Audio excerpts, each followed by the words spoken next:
নমস্কার প্রিয় দর্শক বন্ধুরা, আপনারা দেখছেন আপনাদের প্রিয় চ্যানেল কেরিয়ার আপডেট বেঙ্গলি। বন্ধুরা, এই মুহূর্তে একটি খুবই গুরুত্বপূর্ণ আপডেট খবর নিয়ে হাজির হয়ে গেলাম। তো বন্ধুরা, আপনারা জানেন যে বসিরহাট লোকসভা কেন্দ্রে এই বিজেপি প্রার্থী করেছিল এই রেখাকে। তো বলা যেতে পারে রেখা প্রচুর পরিমাণে জনপ্রিয়তাও পেয়েছিলেন।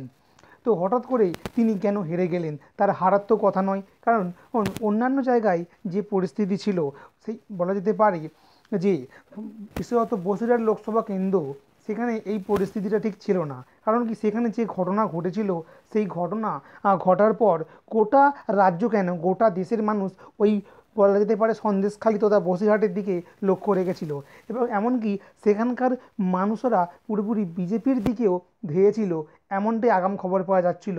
তারপরেও বসিরহাট লোকসভা কেন্দ্রে কী করে রেখা পাত্র হেরে গেল, তো সেই প্রশ্নটাই সবচেয়ে আগে উঠছে। তো বন্ধুরা, এইবারে গোপন তথ্য ফাঁস হলো। হ্যাঁ বন্ধুরা, একেবারে আপনাদেরকে দেখাবো গোপন তথ্য ফাঁস হলো। রেখা পাত্র তিনি হারেননি, তিনি জিতেছেন। হ্যাঁ বন্ধুরা, একেবারে এটা আমার কথা নয়, একেবারে পুরো লাইভ আপনাদেরকে দেখাবো বন্ধুরা। রেখা পাত্র হারেননি, তিনি জিতেছেন।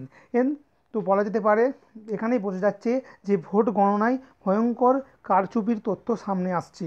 তো বসিরহাট লোকসভা কেন্দ্রে পুরোপুরি বিজেপি প্রার্থী রেখা পাত্র সেখানে জেতারই সম্ভাবনা 100% ছিল। তারপরেও কী করে হেরে গেল সেই প্রশ্ন যখন উঠছে, তো তখনই কাটাছাড়া করতে গিয়ে ভয়ঙ্কর তথ্য সামনে আসছে। তো বন্ধুরা, এই তথ্য দিয়েছেন শুভেন্দু অধিকারী।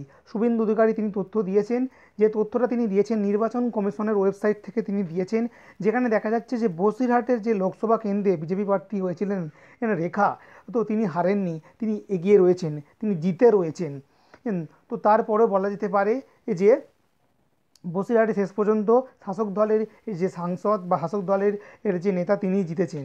তো বন্ধুরা, আপনাদেরকে সেই ছবি আমি দেখাবো যে বসিরহাটের লোকসভার অন্তর্গত সন্দেশখালী কেন্দ্রে বিজেপি প্রার্থী রেখা ঠিক কত পরিমাণে ভোট পেয়েছিলেন, যেটা দেখলে আপনাদের চোখ ছানা বড়া হয়ে যাবে।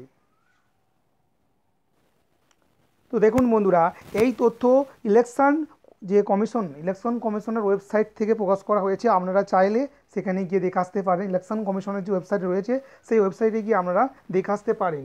এই তথ্য তুলে ধরেছে শুভেন্দু অধিকারী। হ্যাঁ বন্ধুরা, এবং শুভেন্দু অধিকারী এই তথ্য তুলে ধরার পরে তিনি কৃতজ্ঞতা প্রকাশ করেছেন সন্দেশখালী মানুষদের উপর। সন্দেশখালী মানুষরা যে বলা যেতে পারে বিজেপি প্রার্থী বা তাদের যে আন্দোলনের অন্যতম মুখ রেখার ওপরে একেবারে ভরসা রেখেছিলেন, তার সবচেয়ে বড় প্রমাণ। দেখুন বন্ধুরা, এখানে একটি বড় করে মার্ক করে দেওয়া হয়েছে, আপনারা দেখতে পাচ্ছেন সন্দেশখালী।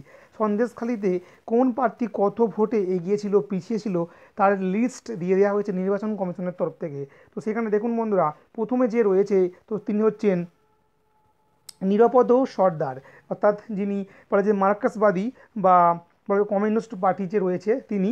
তো তার দেখুন যে প্রাপ্ত ভোট রয়েছে, আপনারা দেখতে পাচ্ছেন 3825টা, দেখতে পাচ্ছেন বন্ধুরা। এবং তারপরে দেখুন এমডি আবুল কালাম মোল্লা, যে সমাজ পার্টি, তো দেখুন তো তিনি ভোট পেয়েছেন 619টা। তো বন্ধুরা, আপনারা দেখতে পাচ্ছেন 619টা।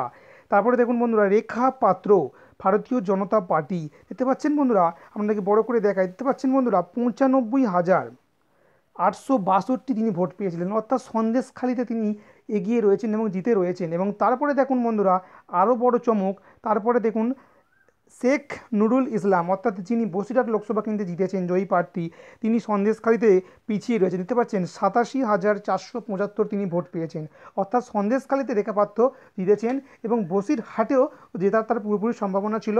তো যা হোক, পরবর্তীকালে যে ভোটের রেজাল্ট আসে সেখানে দেখা যায় যে বসিরহাট লোকসভা কেন্দ্রে জিতেছেন নুরুল ইসলাম। নুরুল ইসলাম জিতেছেন। তবে বলা যেতে পারে সন্দেশখালীতে যিনি জয়ী হয়েছেন তিনি হচ্ছেন এই রেখা পাত্র। তাই শুভেন্দু অধিকারী সকলের কাছে কৃতজ্ঞতা প্রকাশ করেছেন যে তাদের যে বলা যেতে পারে তারা যে রেখা পাত্রকে দাঁড় করিয়েছিলেন, তো সেটা একেবারে পুরোপুরি বিফলে যায়নি। তো বন্ধুরা, তো এটা ছিল আপডেট। এ ব্যাপারে আপনারা কি বলবেন অবশ্যই কমেন্ট সেকশনে কমেন্টস করতে ভুলবেন না।